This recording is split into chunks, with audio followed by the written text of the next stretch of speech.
Hello dear student, आज हम लोग ओलंपियाड एंड जेई सीरीज का सेकंड लेक्चर लेके आए हैं वेरिएबल मास में चेन प्रॉब्लम्स। बहुत इंपॉर्टेंट है, बहुत सारे स्टूडेंट को इसमें कंफ्यूजन रहता है। मैं आपके कोशिश करूंगा कि बहुत सारे कंफ्यूजन को दूर कर सकूं। डिफरेंट एस्पेक्ट से ना सिर्फ हम प्रॉब्लम को सॉल्व करेंगे बल्कि थ्योरी को भी सॉल्व करेंगे। बहुत कॉन्सेप्चुअल वे से हम इसको समझने वाले हैं। ठीक है, पहले हम थोड़ा सा चेन का बेसिक समझेंगे, फिर उसके बाद हम चेन प्रॉब्लम से रिलेटेड 3-4 प्रॉब्लम्स को सॉल्व करेंगे जिससे हमारा इसमें बिल्डअप हो जाए। जेई में भी इससे रिलेटेड कुछ बेसिक प्रॉब्लम पूछी गई हैं, साथ साथ ओलंपियाड में तो इसकी प्रॉब्लम पूछी ही जाती है। तो ये सीरीज आपके दोनों डाउट्स को सॉल्व करने के लिए काफी यूजफुल है, olympiad as well as JEE advance. ठीक है, पहले हम एक बेसिक समझते हैं चेन का फंडा क्या होता है। ठीक है, हर एक का फंडा होता है, अंडे का फंडा हमने गाना भी सुना है। तो ऐसे ही जो चेन है उसका तो चेन का बेसिक फंडा क्या है। देखो, सबसे पहली चीज, जैसे हमें रोप स्प्रिंग पता है तो ऐसी चेन के साथ भी एक प्रॉब्लम है, ये केवल टेंसाइल फोर्स में ही टेंशन क्रिएट कर पाती है। जैसे अगर मान लो मैं एक चेन पे लेट्स से रेस्ट, ये एक सरफेस है, ये एक चेन है, उतनी परफेक्ट बनी नहीं, लिंक पे लिंक कैसे जुड़े हुए हैं, और अगर मैं एक एफ फोर्स ऐसे लगाऊं तो ये चेन स्लैक यानी हीप फॉर्मेशन में जाएगी, ऐसे हीप सा बनाता चला जाएगा फोर्स, कोई टेंशन नहीं डेवलप करेगा। ठीक है, जैसे एक थ्रेड होती है स्लैक हो जाती है तो यहां चेन है तो यहां पर हमारा क्या स्टार्ट हो जाता है, हीप फॉर्मेशन। ठीक है, दूसरा, अगर मैं अंडर ग्रेविटी मान लो एक चेन को रिलीज कर दूं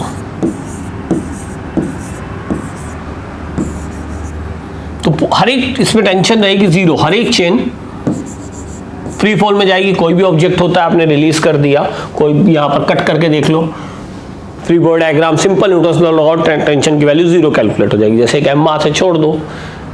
तो ऐसी चेन को अगर हम अंडर ग्रेविटी रिलीज कर दे तो पूरी की पूरी चेन फ्री फॉल में होती है। अब अगर ये किसी सरफेस को स्ट्राइक भी करती है, मान लो ये सरफेस यहां स्ट्राइक कर रही है, एक चीज ध्यान से समझना, तो ये सरफेस उसके ऊपर एक नॉर्मल फोर्स लगाएगा, तो क्या बाकी लिंक का, तो तब भी हम कहते हैं, हम ऐसे प्रॉब्लम कर चुके हैं, तब भी हम कहते हैं कि पूरी पूरी चेन तभी जी एक्सेलेरेशन से गिरती है। ऐसा क्यों? वो इसलिए होता है कि ये जो चेन गिर चुकी है और ये वाली चेन पे जो नॉर्मल रिएक्शन लगी, ये इस पे कंप्रेसिव टाइप से लगती है और चेन को ऐसे आप कंप्रेस नहीं कर पाते। इसीलिए ये जो नॉर्मल फोर्स होता है ये केवल इसी लिंक तक रह जाता है और बाकी किसी भी लिंक पे ये फोर्स ट्रांसमिट होता ही नहीं। ये लिंक एक तरीके से स्लैक होनी शुरू हो जाती है, ऊपर उठ जाती है। तो अभी भी अगर हम किसी भी लिंक का यहाँ पर कट डायग्राम बनाएंगे तो टेंशन जीरो ही रहती है और पूरी की पूरी लिंक जी एक्सेलेरेशन से अभी भी फॉल कर रही होती है। राइट, तो यानी ये जो अपर एलिमेंट था, ये नीचे वाला एलिमेंट अगर किसी सरफेस को स्ट्राइक भी करे तो भी उसके बाद भी, ये छोटा सा पॉइंट है इसको ध्यान रखना, उसके बाद भी ऊपर के एलिमेंट फ्री फॉल में ही रहते हैं। हाँ, अगर मैं एक चेन पे ऐसे फोर्स लगा दूं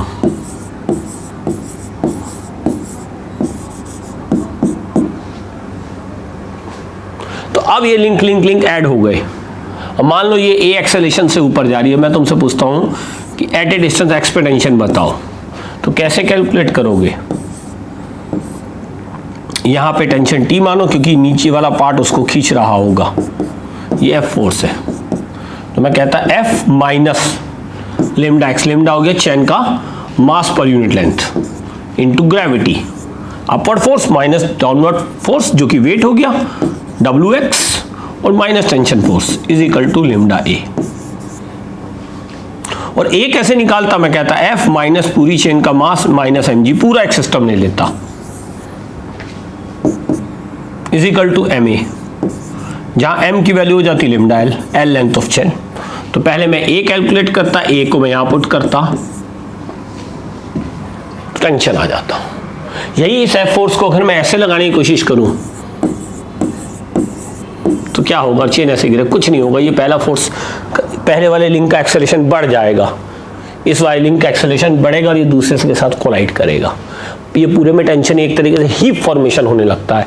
तो अगर ये चेन ऐसे सरफेस पे रखी हुई है तो अगर मैं पुल की बजाय यहां पुश क्रिएट करूं तो तो क्या बाकी लिंक मूव करेंगे? नहीं, वो डिस्प्लेस होते जब तक ये लिंक यहाँ से यहाँ नहीं टकराएगा, एक हीप फॉर्मेशन टाइप सा शुरू हो जाता है। बाकी भी मूव करेंगे, जब एक टकराएगा दूसरे लिंक से तो कुछ इंपल्स लगा के उसको थोड़ी सी वेलोसिटी देके आगे मूव करता है, पूरी चेन एक हीप फॉर्मेशन में चली जाएगी। अब जब पूरा एक गट्ठा सा बन जाता है, एक हीप बन जाएगा, तो एक ब्लॉक टाइप से फिर ये एफ उसको मूव करा पाएगा। तो ये चीज़ आपको ध्यान से समझनी है, ठीक है। तो जब हम चेन प्रॉब्लम करेंगे, खासतौर से ये सब पॉइंट ये आपके बहुत काम आने वाले हैं। अब मैं यहाँ पर जो चेन प्रॉब्लम है उसको काफ़ी डिफरेंट और एक अलग तरीके से करने वाला हूँ, और मैं यहाँ पर यूज़ करूँगा हमारा फेवरेट और बेसिक फार्मूला जो हमने एक रिड्यूस मास का करा था। वो मैं आपका रिड्यूस मास का फार्मूला था हमारा F external plus V relative D M by D T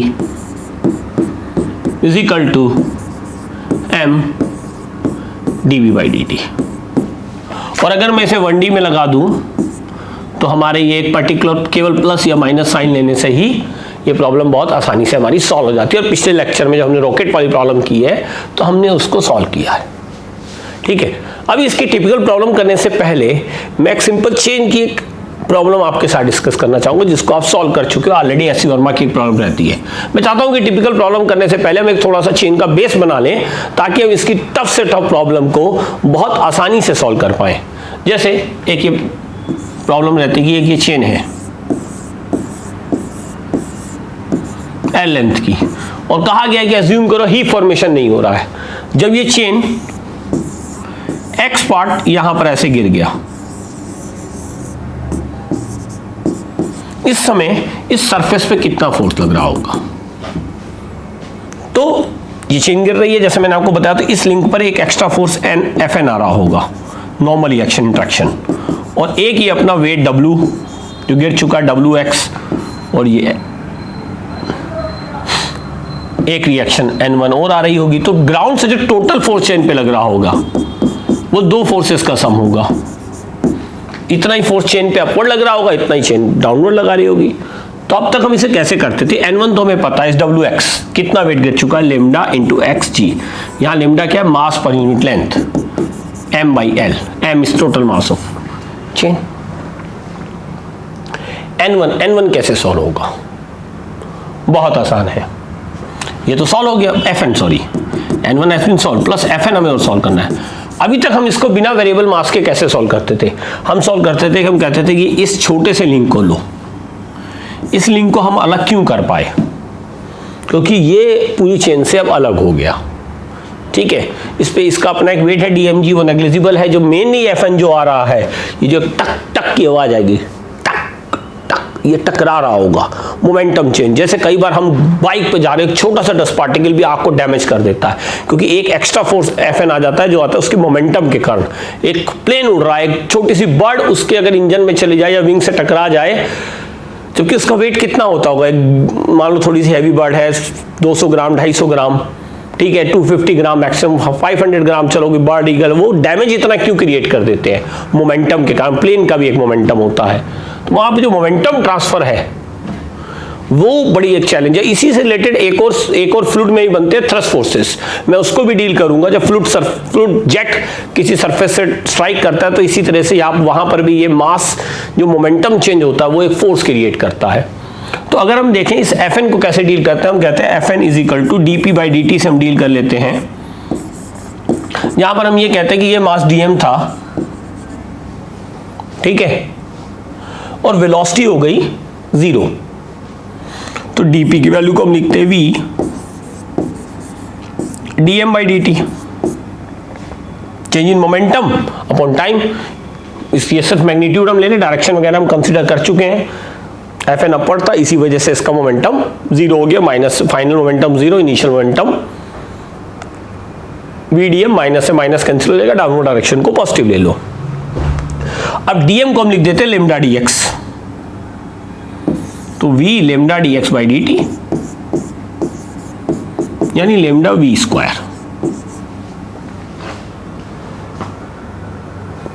right. और v स्क्वायर की वैल्यू हमें पता है कि जब ये चेन थी हर एक लिंक इंडिपेंडेंट, ये मैंने बताया हर एक लिंक इंडिपेंडेंट गिर रहा है। ये Fn क्योंकि ट्रांसफर ही नहीं होता, ये लिंक जैसे टकराता है ये हल्का सा स्लैक पड़ जाता है और बाकी लिंक का चेन उससे अलग हो जाता है। इसी वजह से पूरी की पूरी चेन ग्रेविटी के अंदर गिरती है। ये बहुत छोटा सा लेकिन कॉन्सेप्चुअल पॉइंट है। तो ये एक्स, तो ये लेंथ यहाँ पर, ये एक्स वाला डिस्टेंस वाला पॉइंट यहाँ था, तो ग्रेविटी के अंदर गिरता है तो वी स्क्वायर की वैल्यू हो जाती है 2dx। तो इसको यहाँ हम पुट कर दें Fn की वैल्यू को, तो टोटल फोर्स कितना आता है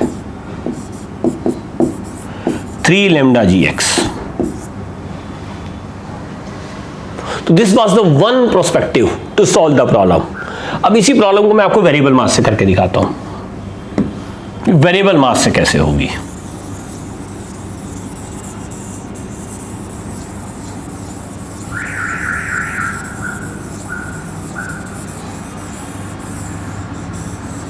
इसको वेरिएबल मास देखना कैसे है, देखो इस इंस्टेंट पे देखो, केवल इस इंस्टेंट पे ऐसे समझो, ये चेन है, L माइनस एक्स लेंथ बची हुई है।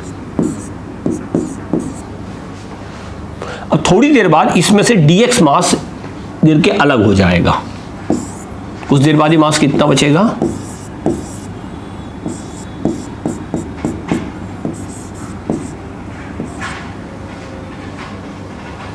ठीक है।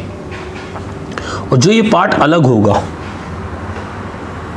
उसकी ग्राउंड फ्रेम में वेलोसिटी कितनी होगी, वो 0 वेलोसिटी पे आएगा, v डैश, राइट। तो इस सिस्टम पे अगर हम देखें, पूरा सिस्टम इसको देखें, तो इस पे कितना एफ एक्सटर्नल है। The F external on the system is, एक तो इस सिस्टम का वेट, डाउनवर्ड डायरेक्शन को हम पॉजिटिव ले रहे हैं, माइनस Fn जो इस चेन पे लगेगा कुछ देर के लिए ग्राउंड से, हर एक एलिमेंट पे लगता रहेगा। तो इतने पार्ट को देखो, जो गिर चुका है एक्स लेंथ वो अलग हो गया, उसको अगर इसमें भी इंक्लूड करोगे डजंट मैटर, ठीक है, वो अपने आप कैंसिल हो जाएगा टर्म, खुद देखोगे तुम लास्ट में उसको इंक्लूड करके भी, क्योंकि ये WX इंक्लूड करोगे तो ये N1 भी इंक्लूड करना पड़ेगा। ये दोनों टर्म एक दूसरे का एक्सटर्नल में कैंसिल भी कर रहे हैं, तो इसको पार्ट मान भी सकते हो, नहीं भी मान सकते। तो ये मास था, ये ऐसे था, हमने इतने पार्ट को देखा। तो अगर हम सिर्फ इतनी लेंथ को ले लें तो ये एक वेरिएबल मास सिस्टम को रिप्रेजेंट कर रहा है। थोड़ी देर के लिए हम ये माने कि वो डीएम मास एक तरीके चेन स्लैक होकर अलग होगी, वो इसका पार्ट ही नहीं है। एक्चुअली तो तुम कहोगे सर चेन का मास तो अलग हुआ नहीं, लेकिन ऐसा सोचो एक सिस्टम है, वो जो डीएम मास की जो चेन स्लैक होकर अलग होगी, उसका होना ना होना वो एक शिथिल पड़ गई, ढीली सी लूज वे में अलग अलग डिफरेंट हो गई है। तो जब वो लूज होकर अलग हो गई तो वेरिएबल मास इक्वेशन जब हम चेन पे लगाते हैं तो हम ये मानते हैं कि डीएम मास इससे इजेक्ट हो गया। तो ये एक मेथड है यहां पर लगाने का। तो ये एफ एक्सटर्नल हो गया, ठीक है। अब वी रिलेटिव की वैल्यू कितनी होगी।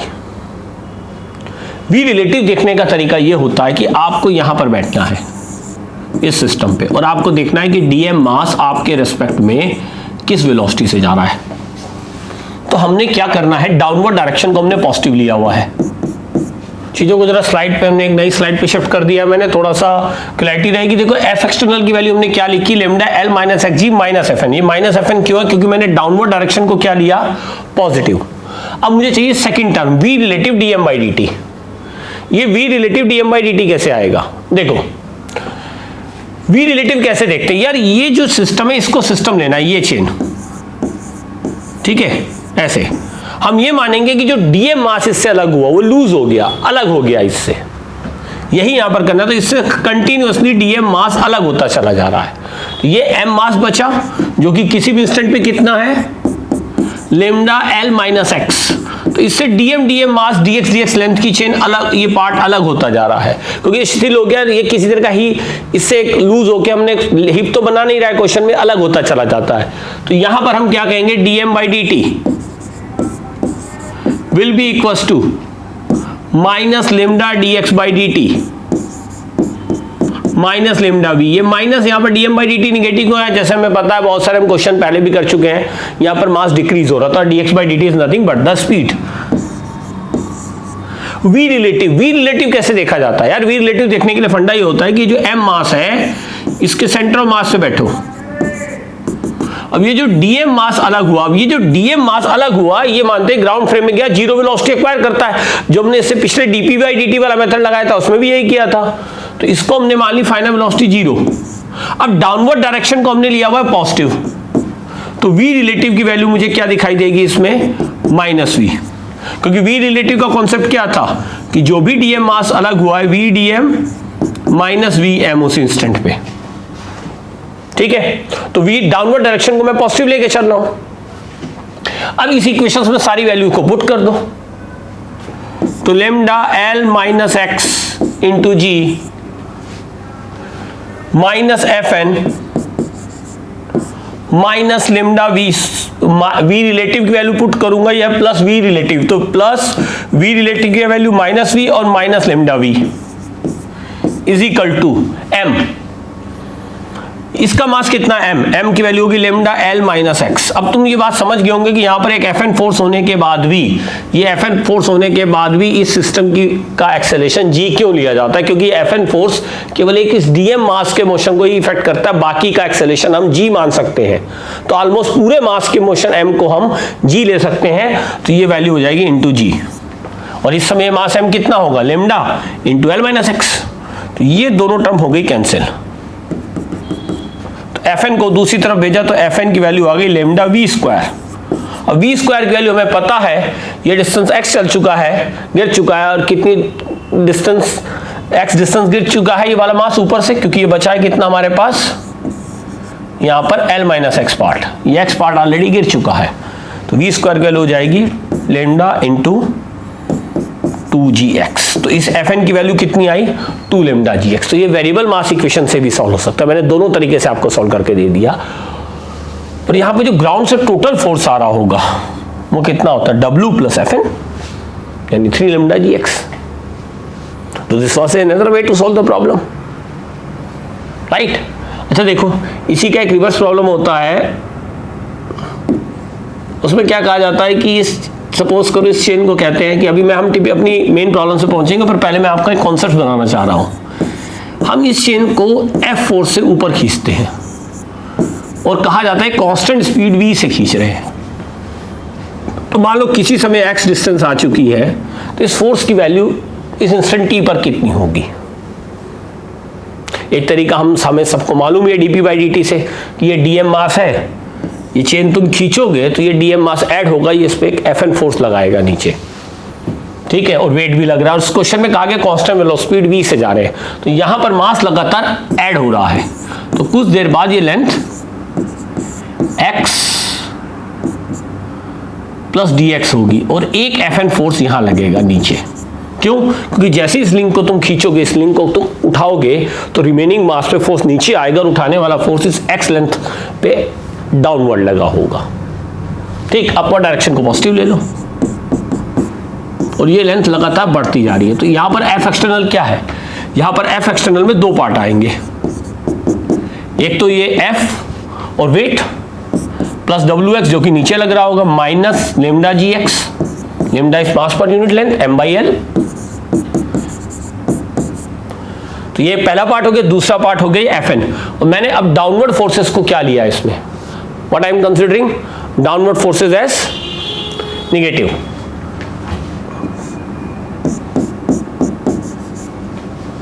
minus Fn,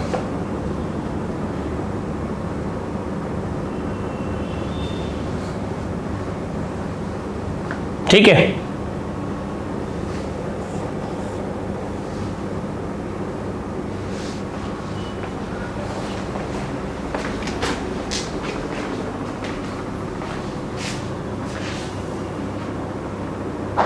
डियर स्टूडेंट, जरा एक और प्रॉब्लम को डिस्कस करते हैं एससीवी की।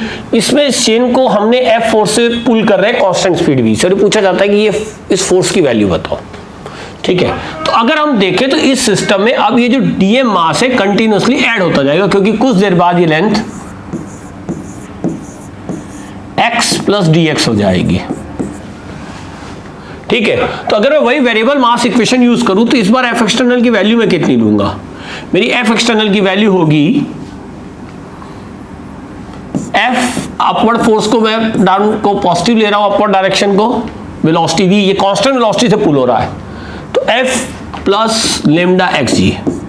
इतना ही फोर्स नहीं चाहिए होगा क्योंकि कंटिन्यूसली इसमें डीएम मास ऐड हो रहा है, एक एक डीएम ऐड होता चला जा रहा है। अब कुछ कहेंगे सर पिछले क्वेश्चन देखो, एक बहुत ध्यान से, पिछले क्वेश्चन में सर आपने एफएन लिया था, इस बार एफएन क्यों नहीं ले रहे? भैया पिछली बार जो एफएन था वो ग्राउंड की वजह से आ रहा था। ये जो चेन यहाँ स्ट्राइक कर रही थी एम और डीएम के बीच में, देखो इन दोनों के बीच में जो एक इंपल्सिव टेंशन जो जनरेट हो रही होगी टी एन टी एन, ये सिस्टम का इंटरनल होता है, ये नहीं काउंट होता है। वो जब हम इसको काउंट करते हैं, आप डीएम मास को एक्सपेल करते हैं तो भी एक फोर्सेस, इंटरेक्शन फोर्सेस आते हैं, उसको हम काउंट नहीं करते, केवल एक्सटर्नल फोर्सेस लेने होते हैं। पिछली बार ये चेन जब ग्राउंड से टक टक टक टक तो एक एफएन एक्सटर्नल फोर्स जनरेट कर रही थी, इस बार कहां करेगी? इस बार तो मास उठता जा रहा है, ग्राउंड से कोई फोर्स नहीं आएगा। हाँ, इन दोनों के बीच में जरूर एक इंपल्सिव टेंशन होगी क्योंकि ये डीएम मास उठ रहा है, एक वी वेलोसिटी गेन कर रहा है, और ये मास अगर मैं इतना पार्ट देखूं ये तो शिथिल है जीरो वेलोसिटी से, इसको तो इस सिस्टम का पार्ट नहीं जा रहा है। यहां से एक डीएम मास आ रहा है, जैसे हमने वेरिएबल मास में कहा था कि एक सिलेंडर जा रहा है, एम मास स्टिक करता चला जा रहा है, तो ये चीजें भी वेरिएबल मास के पॉइंट ऑफ व्यू से देखा जाए तो वही सेम चीज है। तो यहां पर एम की वैल्यू मास किसी समय क्या है? लेमडा एक्स, तो डीएम बाई डी टी की वैल्यू क्या होगी?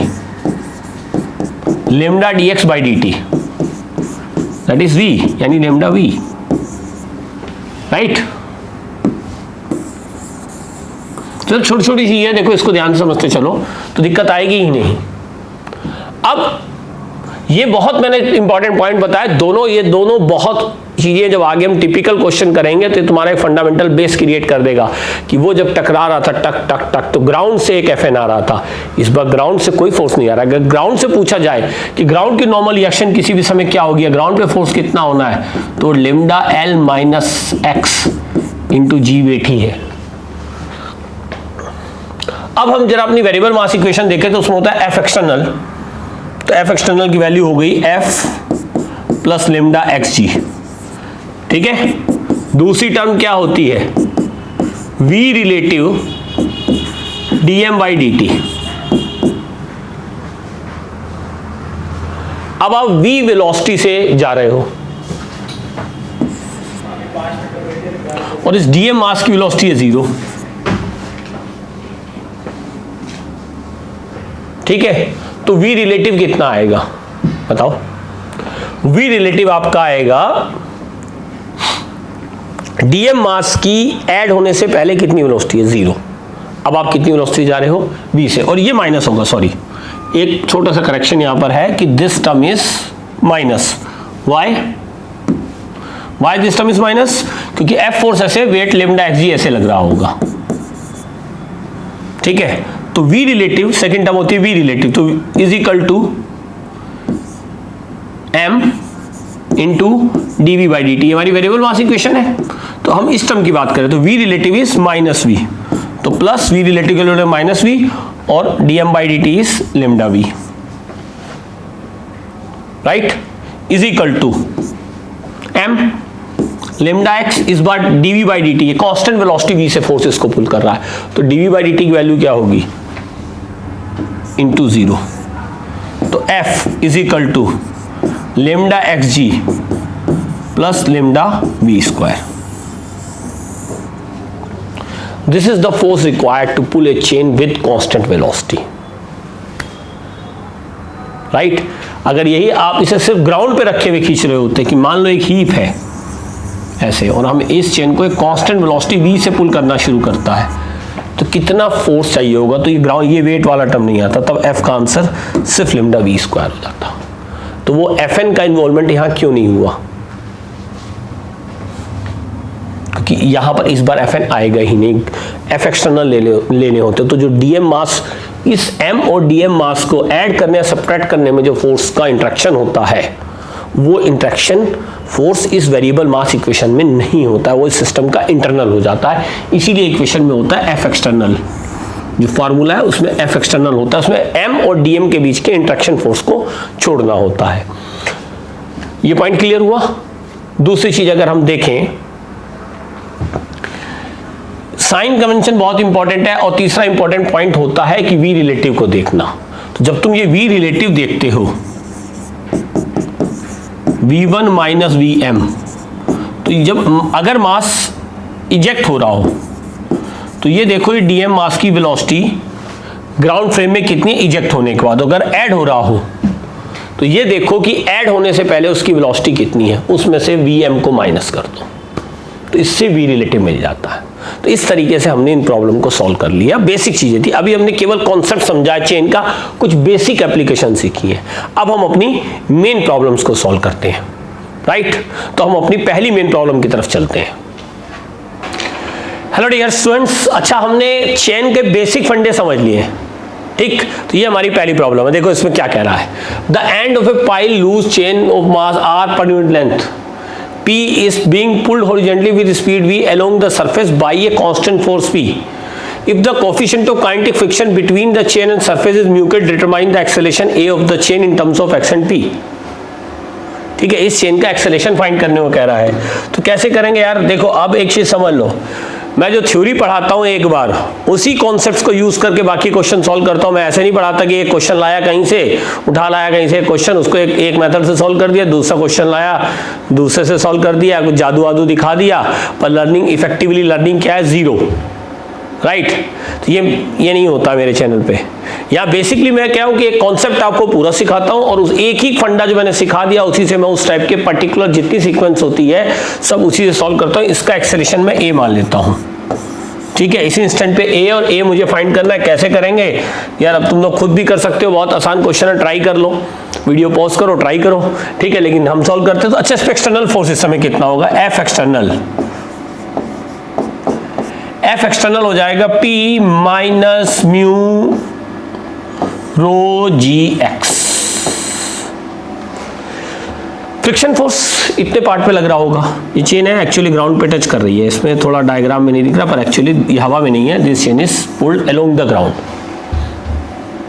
ठीक है, अलोंग द सरफेस, सरफेस को टच करते हुए। तो ये हो गया। अब फार्मूला कहता है एफ एक्सटर्नल, ठीक, प्लस क्या करना है हमें, V relative D M by D T. V relative कैसे फाइंड करते हैं, ऑब्जर्वर यहां होना चाहिए इस पार्ट पे जिसका मास बढ़ रहा है, डीएम बाई डी टी, इसकी वेलोसिटी वी है इधर, और डीएम मास ये यहां से आएगा। डीएम मास कहां से आएगा, याद रखो यहां से, तो वी रिलेटिव हो गया जीरो, तो P minus mu rho G X. तो वी डीएम की एब्सोल्यूट वेलोसिटी है जीरो, तो वी रिलेटिव वैल्यू कितनी होगी, माइनस वी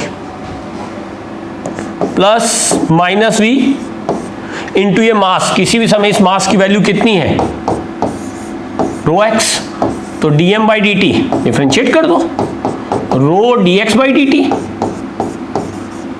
यानी रो वी, तो into dm by D T होता है, अभी वैल्यू पुट कर देंगे, इज इक्वल टू, यहां पर क्या टर्म थी, m dv by D T, और dv by D T is nothing, ठीक है, dv by D T is nothing, it is our acceleration. तो किसी भी इंस्टेंट पे जो स्पीड है वो v है, इस इंस्टेंट पे ये जो स्पीड दी गई है ये इस इंस्टेंटेनियसली दी गई है जब x पर है, यहां पर एक टर्म और चाहिए कि इट इज स्पीड v, ठीक है। किसी इंस्टेंट पे जो किसकी स्पीड v है उस इंस्टेंट पे इसका एक्सेलेरेशन कितना है ये बताना है। यहां पर ये जो v है इंस्टेंटेनियस स्पीड है, तो जब इसकी स्पीड v है उस इंस्टेंट पे इसका एक्सेलेरेशन कितना होगा, तो एक्सेलेरेशन का आंसर आ गया a is equal to p minus mu rho G X divide by mass, mass की वैल्यू है rho X, minus v dm by D T की वैल्यू है rho v upon rho X. तो कितना आ जाएगा, P minus mu G minus V square by X. तो ये किस इंस्टेंट का एक्सेलेरेशन हो गया, यही आंसर हमारा प्रॉब्लम में दिया हुआ है, ठीक है, समझ गए। चलो अब जरा दूसरी प्रॉब्लम पे चलते हैं, चले, चलो अब सेकंड प्रॉब्लम सॉल्व करें। तो डियर स्टूडेंट इस प्रॉब्लम को देखें क्या कह रहा है, determine the force P as a function of y required to give the open chain link of total length L a constant velocity v। इसे कांस्टेंट वेलोसिटी v से पुल किया जा रहा है, neglect the small size mass of pull यानी friction, ठीक है। और हमें इसे फाइंड करना P as a function of y। ठीक है, अब एक चीज समझो ध्यान से, इसे कांस्टेंट वेलोसिटी v से पुल किया जा रहा है, तो अगर इतने पार्ट का केवल फ्री बॉडी डायग्राम देखोगे तो P ऐसे होगा, v ऐसे होगा। ठीक है, और इसका वेट लग रहा होगा एक W1, और साथ साथ इसके पास एक वेलोसिटी भी, और ये लेंथ दी गई है y, सॉरी वेलोसिटी भी, this is tension T, this is tension T और दिस लेंथ इज y। ठीक है, तो हमें ये P चाहिए, कैसे करेंगे? कोई नई इक्वेशन नहीं लगानी है, वही एक इक्वेशन है। मैंने कहा ना, एक ही इक्वेशन से सारी इस तरह की प्रॉब्लम को सॉल्व करना सीखेंगे तो हमें कॉन्फिडेंस आ जाएगा। अगर मैं एक आध प्रॉब्लम लेके मैजिक दिखा के छोड़ दूं तो हमें वो फंडा समझ में नहीं आता है, कॉन्सेप्ट नहीं क्लियर होगा। ओलंपियाड सीरीज के क्वेश्चन आप अपने आप नहीं कर पाओगे। हमें 3-4 डिफरेंट टाइप की सिचुएशन लेकर हमें इक्वेशन से प्रॉब्लम को सॉल्व करना आना चाहिए, तभी हमारा कॉन्सेप्ट बिल्ड होगा। देखो, अब अगर मैं यहां पे देखूं तो ये टेंशन T जो इधर लग रही है इस वाले एलिमेंट पे, वो इधर भी लग रही होगी। ये चीज ध्यान रखना, टेंशन T और T दोनों तरफ चेन के सेम होगी, क्योंकि छोटे से माना गया, स्मॉल साइज है, राइट, और आइडियल पुल है, तो दोनों तरफ टेंशन T जाएगी सेम। यहाँ पे चेन को ऐसे पुल किया जा रहा है, तो जब हम पुल करते थे स्ट्रिंग होता है तो टेंशन T डेवलप होगी, पुश करते तो टेंशन T डेवलप नहीं होती। तो कैसे करेंगे यार? एक ही फंडा हमारे पास है, उसी से प्रॉब्लम को हमें सॉल्व करना है, कोई नया फंडा नहीं लगाना। तो एक्सटर्नल फोर्स कितना हो गया? P, डाउनवर्ड डायरेक्शन को पॉजिटिव ले लो, प्लस W1, W1 कितना होगा? रो जी वाई, रो दिया हुआ है मास पर यूनिट लेंथ, तो rho G Y minus T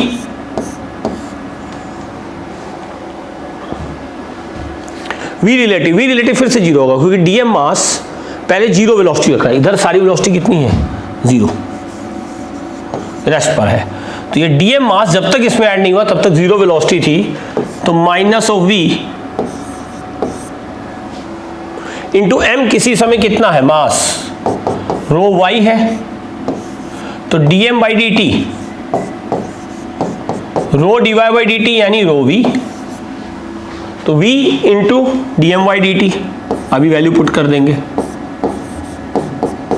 formula क्या था? F external plus V relative DM by D T is equal to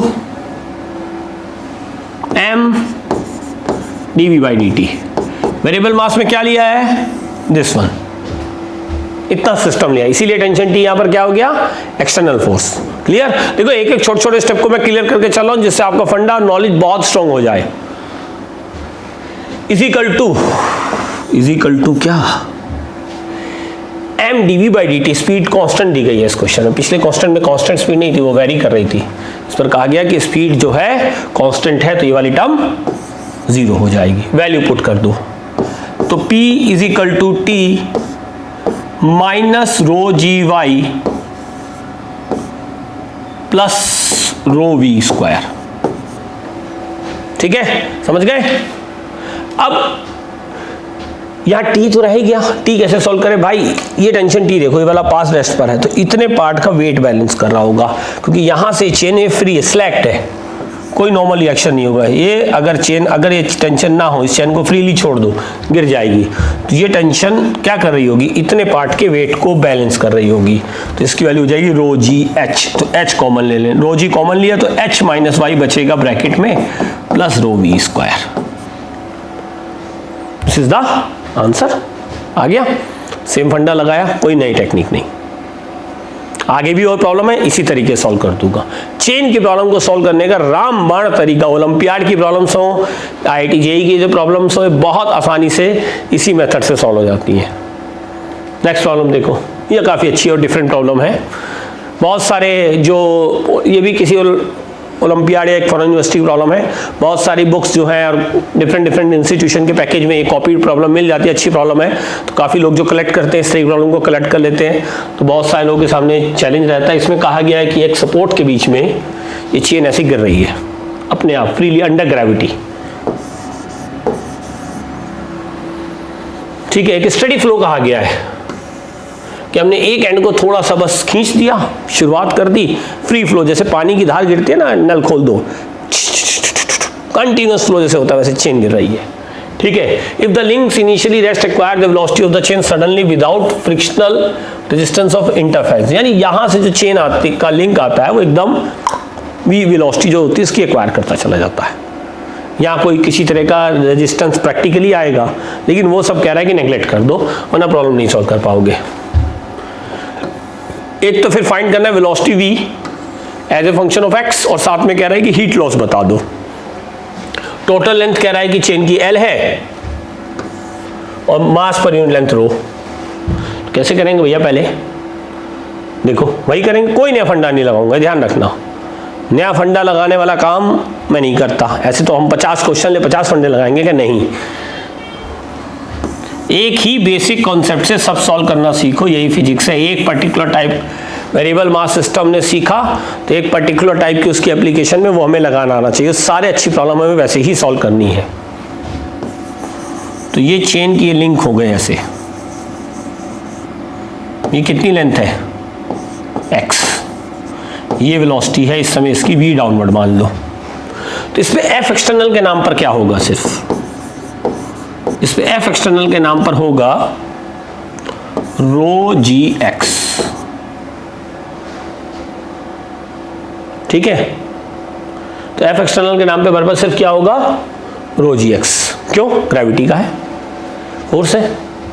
अब यहां से चेन जो है बिना किसी स्मूथली गिर रही है, टक टक टक टक टक टक टक टक, इसीलिए यहां पर कोई टेंशन फोर्स नहीं है, वरना टेंशन फोर्स भी होता भाई। तो एफ एक्सटर्नल तो ये हो गया। तो फार्मूला होता है एफ एक्सटर्नल रो जी एक्स माइनस, मान लो इसका एक्सेलरेशन कितना है? ए, ये ए एक्सेलरेशन से गिर रही है। तो इस इंस्टेंट पे v रिलेटिव कितना होगा? Minus v। कैसे? देखो डाउनवर्ड डायरेक्शन प्लस लो, ये जो dm मास है इसकी वेलोसिटी कितनी है? 0, इसलिए हो गया माइनस v। और किसी भी समय m कितना है? m की वैल्यू है हमारी रो x, तो dm बाई dt की वैल्यू क्या हो जाएगी? डिफरेंशिएट कर दिया, rho v is equal to F external plus V relative. अब तो याद हो गया होगा, dm by dt plus m dv by dt, यानी रो x m हो गया इंटू dv बाई dt ये हो गया। क्या इक्वेशन बनाई? F external plus V relative dm by dt is equal to m dv by dt, और m की वैल्यू कितनी है? रो x। अब इसमें देखो ये कहा गया है कि it is falling with constant acceleration.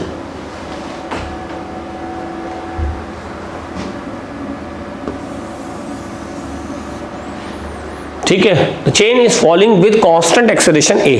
तो ये कांस्टेंट एक्सेलरेशन a से गिरते चली जा रही है, वो a की वैल्यू क्या है? कैसे निकालें? अब अगर ये a एक्सेलरेशन से कंटिन्यूअसली गिर रही है,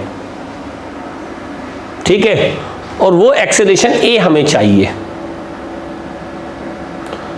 तो a की वैल्यू के लिए इस हम अपनी इक्वेशन पे चलते हैं। तो हम यहां पर ये जो टर्म आई वी स्क्वायर, अगर ये कांस्टेंट एक्सेलरेशन से गिर रही तो जो पहली लिंक थी वो x डिस्टेंस गिरी है, तो जब वो जैसे होता है ना ग्रेविटी में गिर रही है तो हर एक ये a एक्सेलरेशन से गिरती हुई चली आ रही है। तो इस समय और जो नेक्स्ट चेन आती है वो तुरंत क्या करती है? इसी का एक्सेलरेशन a एक्वायर करती है। अच्छा एक चीज सोचो, तुम में से कुछ लोग सोच रहे होंगे सर ये जो चेन खिंचती है तो इस dm मास और इस मास के बीच में एक फोर्स आता होगा, इंट्रैक्शन फोर्स, उसको क्यों नहीं आप लेते? यहां पर एफ एक्सटर्नल लिया जाता है। एक्चुअली जैसे एक m मास है, अब मान लो ये dm मास को इजेक्ट करे या एक्सपेल करे तो एक फोर्स लगाता है Fn इंपल्सिव फोर्स। तो जब ये इस वेरिएबल मास में इस m और dm दोनों को एक सिस्टम की तरह ट्रीट किया जाता है, ठीक है। इसके जब डेरिवेशन होता है तो m और dm को हम एक सिस्टम की तरह से ट्रीट करते हैं। तो उसी लिए ये Fn जो इस डीएम मास को इजेक्ट करता है या ऐड करता है वो इस इक्वेशन का पार्ट नहीं होता, इसलिए यहां पर एक टर्म होती है F एक्सटर्नल। यहां पर सिस्टम बाउंड्री बहुत जरूरी होता है डिफाइन करना, और उस सिस्टम में M और DM दोनों होते हैं। तो rho G X is equal to rho X A plus rho V square, और वी स्क्वायर की वैल्यू हो जाएगी 2ax, अगर एक्सेलरेशन ए हमारा यहां पर है कांस्टेंट। तो इस वैल्यू को अगर मैं पुट कर दूं तो ये हो जाएगा 3 rho X A is equal to rho X G. तो ए की वैल्यू हो गई g/3, एक पार्ट सॉल्व हो गया। और दूसरा पार्ट हमारा क्या है, सेकेंड पार्ट, इसमें क्या पूछा जा रहा है, ए आ गया और बी भी आ जाएगा, √2gx/3। थर्ड पार्ट वो क्या कह रहा है क्वेश्चन में, हीट लॉस। हीट लॉस निकालना बहुत आसान है। देखो जब पूरी चेन नीचे कर फॉल हो जाएगी तो उस इंस्टेंट पे, इसको मैं रब कर देता हूं, ये हम समझ चुके हैं, जब पूरी चेन फॉल कर जाएगी तो उस समय उसके पास काइनेटिक एनर्जी कितनी होगी,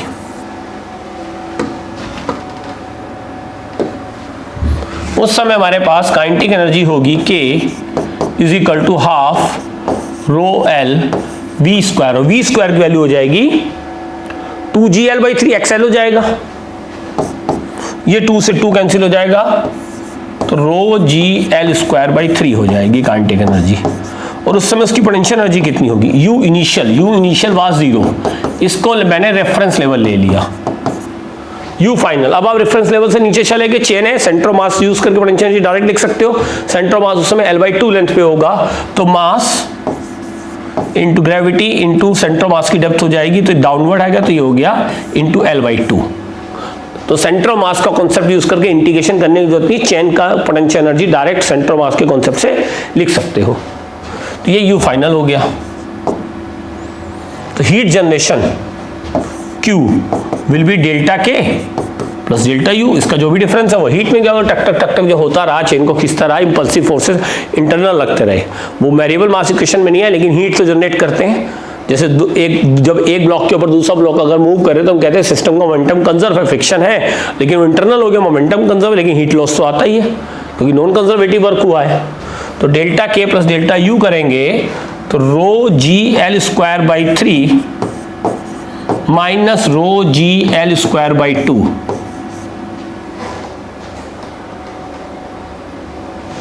ठीक है।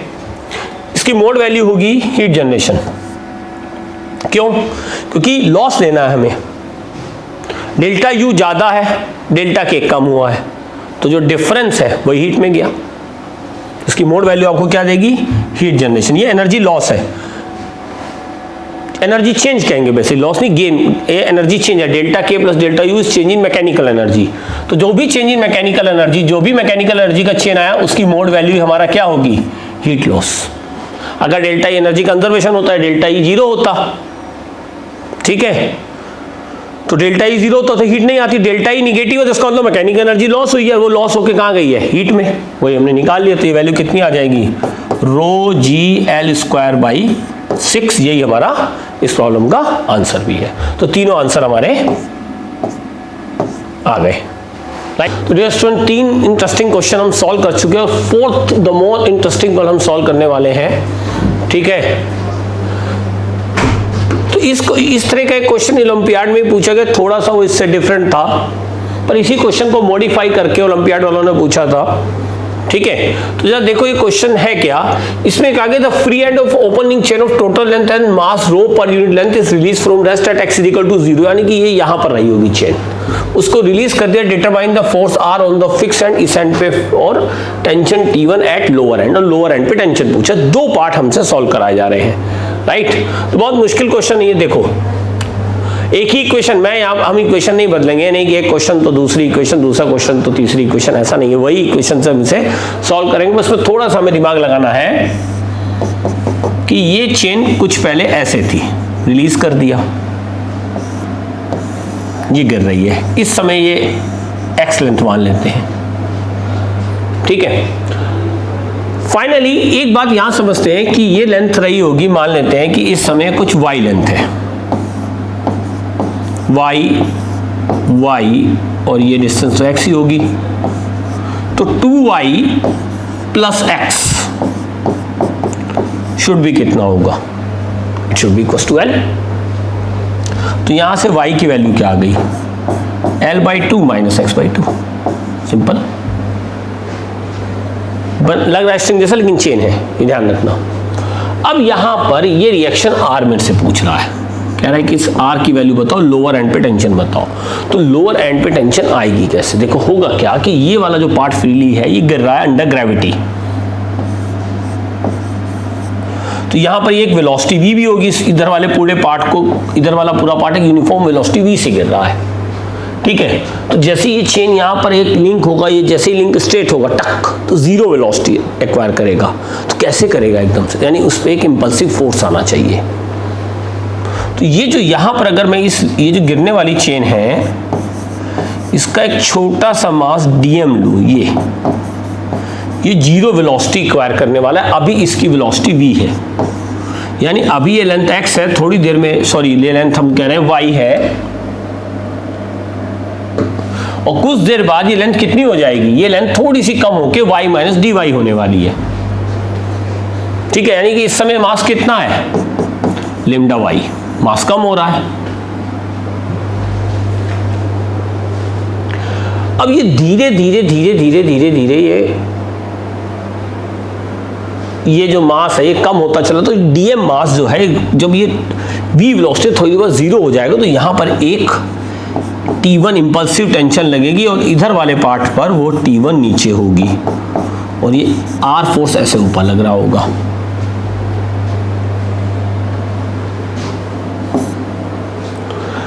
अब इसका एक वेट W नीचे लग रहा होगा, उसके बाद भी ये जो चेन है ये G एक्सेलेरेशन से ही गिर रहा होगा पार्ट। तुम कहोगे कैसे सर, W ऐसे है, T ऐसे है, तो W minus T equal to, नहीं, मैंने पहले ही समझाया था। जैसे इस वाले केस में याद करो, जब ये मास गिर रहा था टक टक टक टक टक, ये फोर्स आ रहा था ऊपर, स्टार्टिंग में डिस्कस किया, लेकिन उसके बाद भी जी क्यों, कंप्रेसिव फोर्स, ये इस पे कंप्रेस करने की कोशिश कर रहा है T1, सडन इस वाले पार्ट पे झटका नीचे लग रहा है जर्क, इस वाले पार्ट पे dm ऊपर आ रहा है, तभी ये v वेलोसिटी को अपनी लूज करेगा। तो ये ऊपर पास ही नहीं होगा चेन में, अगर ये एक रिजिड स्ट्रक्चर होता तो यहां लगाते फोर्स ऊपर तक पास होता, बिल्कुल इसका इफेक्ट आता, W ऐसे T ऐसे, तो इसका एक्सेलेरेशन G नहीं रहता। यहां पर ये चेन टक टक टक, समझ रहे हो, वो इंपल्सिव फोर्स है, वो जैसे इस चेन पे लगेगा ये वाली चेन थोड़ी सी से ऊपर उठ के, ना फोर्स लगा, ये थोड़ी सी उठ के रेस्ट पर आ रही है, और ये अज्यूम कर रहे हैं कि बाकी कोई इफेक्ट नहीं कर रही है, तो इसीलिए बाकी पार्ट जी से ही गिरता रहेगा। अगर इस टेंशन की डायरेक्शन या नीचे होती इंपल्सिव डायरेक्शन, तब ये इफेक्ट करता।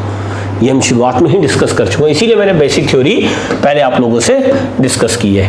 क्लियर, तो ये बहुत इंपॉर्टेंट पॉइंट है। तो इस समय अगर हम देखें, बस इतना ही सोचना है। अब ये क्वेश्चन बहुत आसानी से सॉल्व होगा। देखो कैसे, वेरिएबल मास इक्वेशन हम लगा देते हैं, ठीक है। तो वेरिएबल मास इक्वेशन हमारी क्या कहती है, एफ एक्सटर्नल। तो एफ एक्सटर्नल इस पे कितना है, इस वाले पार्ट पे मैं वेरिएबल मास इक्वेशन लगाने जा रहा हूं। तो W minus T1 F external plus V relative into dm/dt। V relative यहां पर बैठना होता है, dm मास की फाइनल वेलोसिटी हो जा रही है 0, तो उसका V जो इजेक्ट, एक तरीके से इजेक्शन वाला केस है, dm कम हो रहा है। अच्छा, dm/dt कैसे निकालेंगे, तो m की वैल्यू क्या होगी, लेमडा इंटू, लेमडा की जगह क्वेश्चन में रो दिया गया तो हम रो ही यूज करते हैं, मास डेंसिटी हमें लेनी है, और y की वैल्यू है L/2 माइनस x/2। तो dm/dt rho by 2 into dx/dt minus rho by 2 into v, ये dm/dt की वैल्यू होगी। dx/dt ये किस, ये डिस्टेंस, ये जो लिंक है, ये वाला जो पार्ट है, ये जो पार्ट है, ये जो यहाँ अलग हुआ है, ये v वेलोसिटी ऐसे होगी, और यही v क्या होगा इस समय, dx/dt, इसी की वेलोसिटी से कम होता चला जा रहा है, और पूरा का पूरा ये इतना पार्ट यहाँ से यहाँ तक पूरा पार्ट इस समय v वेलोसिटी से फॉल हो रहा है। तो माइनस रो v बाई 2, तो v रिलेटिव फार्मूला देखो, वही फार्मूला मैं लगाऊंगा, एफ एक्सटर्नल यहाँ लिख दे रहा हूँ, प्लस v रिलेटिव dm/dt, वही एक फार्मूला हम यूज करेंगे, m इंटू dv/dt, कोई नया फार्मूला नहीं लगाना है। तो v रिलेटिव वैल्यू हो गई minus v into dm by dt की वैल्यू हो गई minus rho by 2v is equal to m into G. इसका वेट भी क्या है, mg तो है, weight force is also equal to mg। और dv बाई dt को मैं g क्यों ले रहा हूं ये फिर से समझ लो, इसी से अभी पूरी प्रॉब्लम सॉल्व होनी है, 1 मिनट में प्रॉब्लम सॉल्व हो रही है, ठीक है। तो यहां पर W की वैल्यू है mg और mg। ये g एक्सेलेरेशन क्यों लिया है, क्योंकि ये जो इधर वाला पार्ट है, फिर से इधर वाले पार्ट को देखो, ये जो डायग्राम मैंने बनाया हुआ है इसके फ्री बॉडी डायग्राम को एक बार फिर से समझो। इस वाले पार्ट पर T टेंशन ऊपर T1 और ये WS है, ये इस लिंक तक ही सीमित रह गया, बस इस लिंक को सिलेक्ट कराएगा। एक्सटर्नल क्यों है, क्योंकि हमने इन दोनों पार्ट को अलग कर दिया, तो इसकी ये T1 इन दोनों के बीच का इंटरेक्शन हो गया पार्ट 1 और पार्ट 2 के बीच का। तो इसीलिए पार्ट P1 तुमने जो इक्वेशन बनाई है ये P1 के लिए बनाई है, सिस्टम में सिर्फ क्या लिया हुआ है, P1, इसीलिए ये T1 इस पे क्या हो गया, एक्सटर्नल हो गया। तो क्या इक्वेशन आएगी फिर, W की वैल्यू mg कट गया, minus T1 minus half rho v square minus minus plus is equal to 0।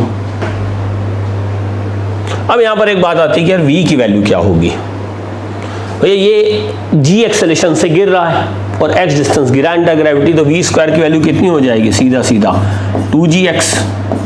तो यहां से T1 की वैल्यू आपकी कितनी आई है, हाफ रो v स्क्वायर, यानी 2 रो gx पुट कर दो। अब इस r की वैल्यू कितनी होगी,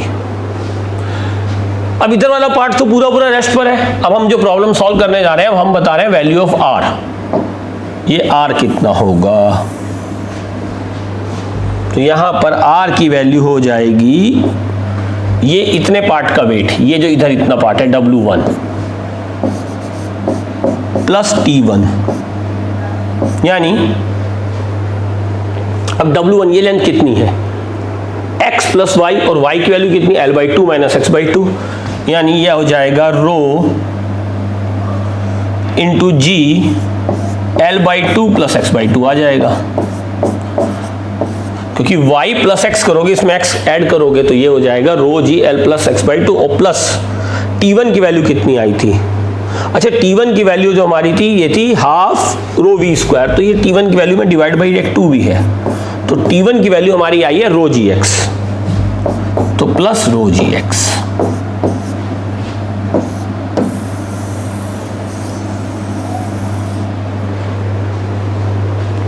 तो R सॉल्व हो गया और T1 दोनों सॉल्व हो गए, तो T1 की वैल्यू कितनी हो गई, रो gx, और R की वैल्यू कितनी होगी, rho g L/2 plus x/2 plus rho gx। यही हमें आंसर प्रॉब्लम में दिए हुए हैं, rho g L plus 3x half और T1 is equal to rho gx। ठीक है, लाओ जरा आंसर्स को क्लियर कर दूं इसके, थोड़ा सा eraser, this was the answer. हम जो अपनी वैल्यू पुट करके सिंप्लीफाई करेंगे तो ये हमारा आंसर आ जाएगा, T1 का आंसर हमारा रो gx आ चुका है। ठीक है, तो ये थोड़ी सी डिफरेंट प्रॉब्लम थी, जिसको हमने वेरिएबल मास इक्वेशन की हेल्प से बहुत आसानी से चेन की सारी प्रॉब्लम में वेरिएबल मास कैसे लगाना है, होप सो ये आपको समझ में आ गया होगा। ठीक है, तो नेक्स्ट फिजिक्स का फंडा के साथ नेक्स्ट ओलंपियाड सीरीज में हम जल्दी ही मिलेंगे, और इस वेरिएबल मास इक्वेशन के अलावा और बहुत सारे कॉन्सेप्ट हैं जिनको हम लगाना सीखेंगे।